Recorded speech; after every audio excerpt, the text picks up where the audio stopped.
Well, friends, I think we can all agree that two blowing leads against two good teams in the Rangers and Avalanche just simply is not good enough. The power play needs to be better, the penalty kill needs to be better, and obviously the Oilers are missing one key element on the blue line that could have changed all that both times for the Oilers against the Rangers and Colorado Avalanche, that being Vinny Desharnais. Friends, this is Dolynny TV. Welcome back for another edition of Edmonton Oilers updates here on the channel as I get set to tell you all about what's about to happen here for the Oilers today before it even happens. Thankful to those sources that I have. But before we get there, if you're new to the channel, I want you to consider hitting that subscribe button here on Dolynny TV. I'd love to have you aboard for more Oilers updates like this where you get exclusive behind the scenes access to the Oilers before the move is made. And what move am I talking about? I've already mentioned his name. Based on everything I gather from my sources down there in Bakersfield this weekend, is Vinny Desharnais following the Bakersfield Condors morning skate will be recalled by the Edmonton Oilers.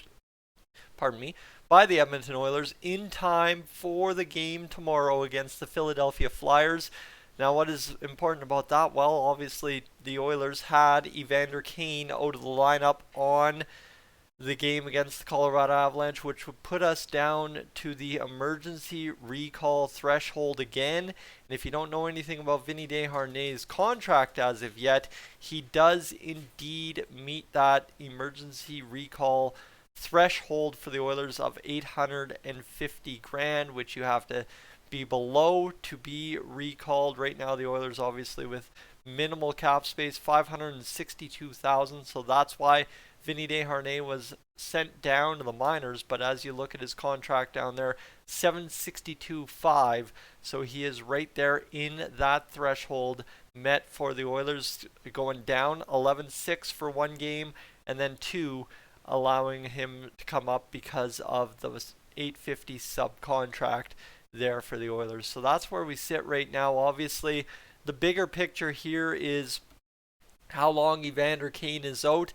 I think it was mentioned in the comments section here on Dolynny TV. I didn't really find anything on what Evander Kane's injury actually was, but it was mentioned by somebody in the comments section of either the chat last night on the stream or in the comments of one of the videos that it is a rib injury to Evander Kane. So now you have Klim Kostin, who continues to not be well under the weather, and then you also have Evander Kane, who continues to kind of be banged up a little bit this season.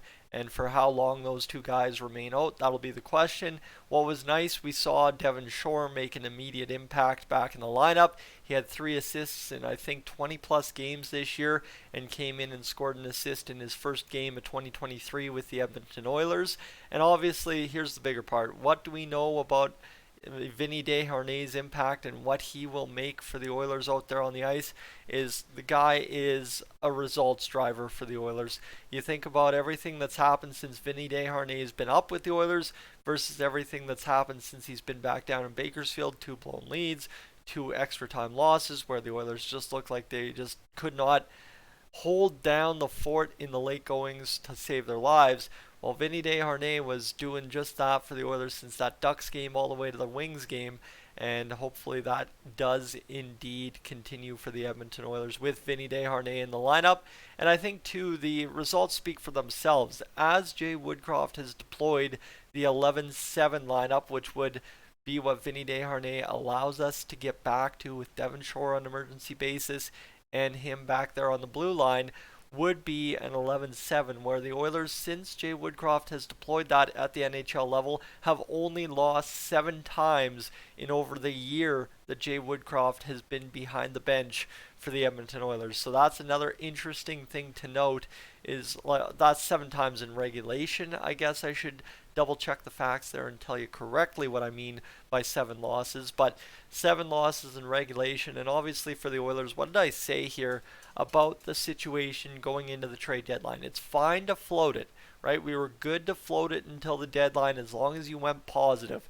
The Oilers now find themselves having to go 3-2 in the last 5 games to the trade deadline, or we're going to be in a little bit of a dangerous situation here, right? Obviously, we got the points to allow us to go 4 wins technically in this next span, which is what I had targeted for the Oilers to need to get to that threshold to stay in the playoff hunt very well, to obviously manage everybody else's gains and losses throughout the next few games. But as we enter the standings, and obviously this is why I think a guy like Vinny Deharnais is so important, and we'll get to that in a second, but just to manage the standings a second, the Oilers are 68 points, first in the wild card spot, 4 points out of first, and obviously 2 points out of third, but only a grand total of 5 points away from being out of a playoff spot. So that's the dangerous part here for our Edmonton Oilers. But for Vinny Desharnais, I think it is evident what the Oilers were lacking in the past 2 games. The game, obviously,